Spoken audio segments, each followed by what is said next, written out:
Welcome to another crafting video. This time I had an idea to go to Goodwill and find an old board game that probably nobody wants and paint over it. So that is exactly what we're doing.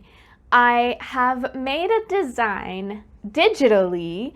I haven't fully fleshed it out digitally, just have a basic idea. I did practice some of the things we'll be doing today digitally, so some of it might be better.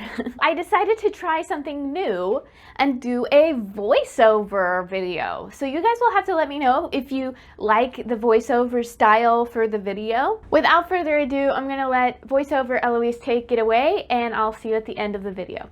I start off trying to go right in and paint the pathway, and then I quickly realized that I would need a base coat of color so you can't see the original board game.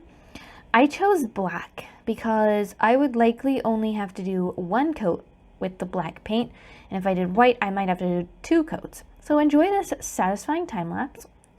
There will be many time lapses in this video.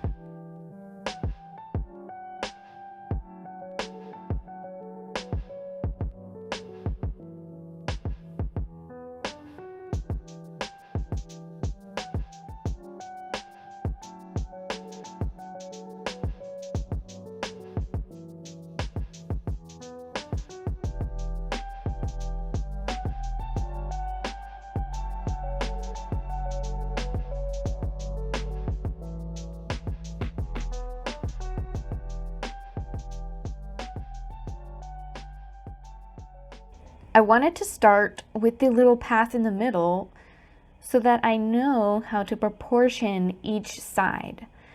Little did I know, painting a path is a pain in the butt. I looked at some inspiration photos and I settled on this method where I paint the shadows to imply the bumpiness of the path, and I chose several different colors. I ended up hating the way that it was looking.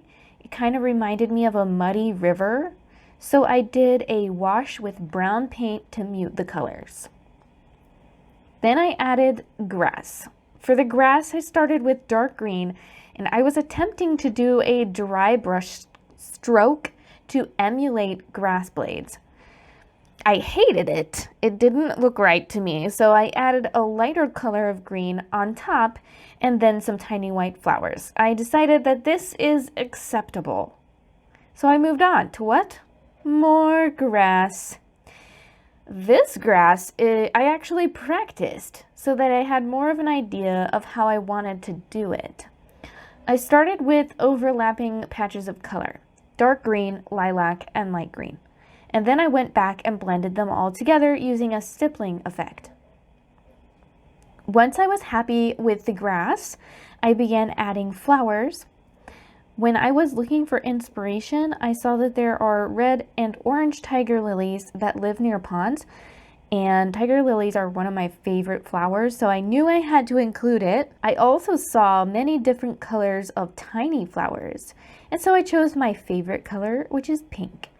The flowers look so cute. They are probably my favorite part of this whole project. And now, for the dreaded painting of water. Here is what I did. First, I did another layer of the same color because the first layer was very patchy. Then I mixed a dark color and painted shadows in random patches in the water.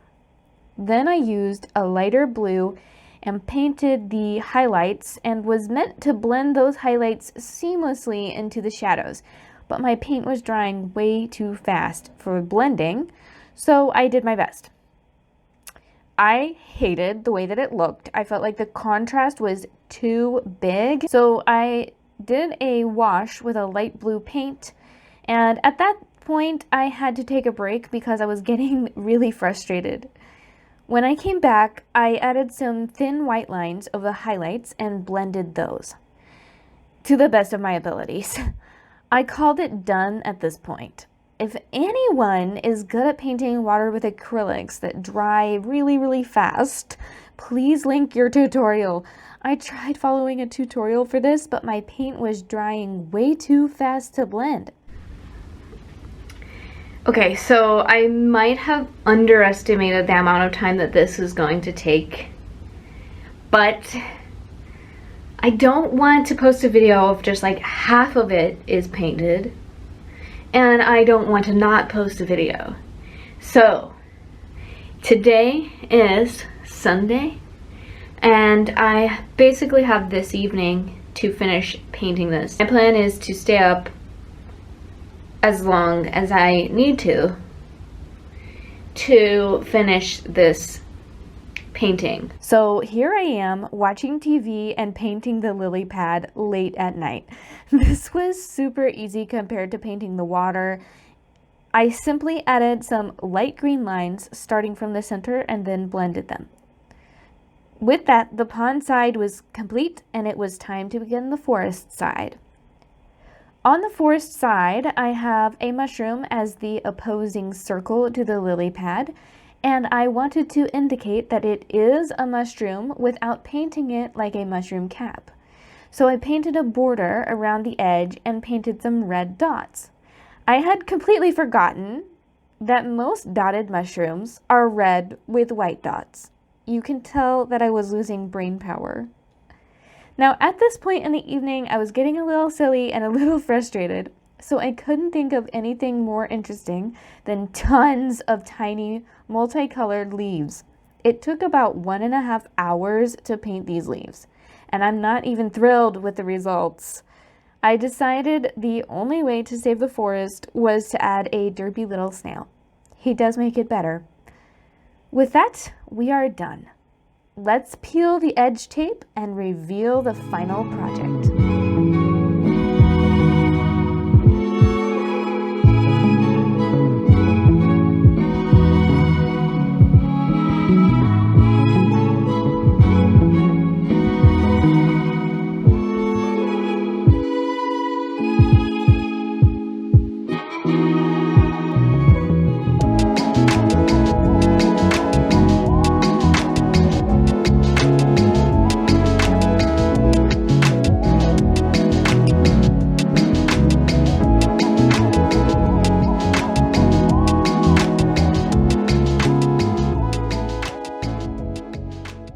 What do you think? I think it turned out pretty good. Admittedly, I had less time to do the second half, the forest themed half, so I definitely like the pond side better, but I did kind of run out of time, and my brain, okay. After a certain point, my brain just doesn't function the same anymore, so I was having a really hard time thinking of ways to beautify the forest, so I literally just like put leaves and a snail. I'm sorry, the forest is lacking a little. Now you might be curious why I painted this board game and why I painted it the way that I did.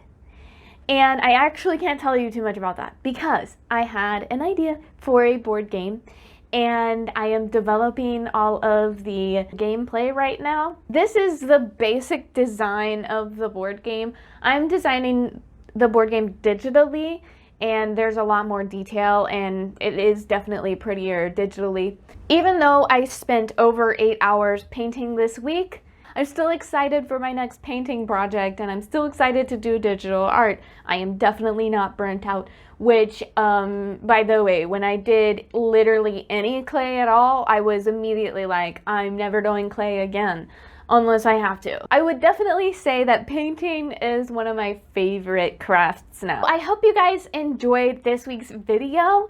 Definitely leave me a comment below, and I'll see you guys in the next video.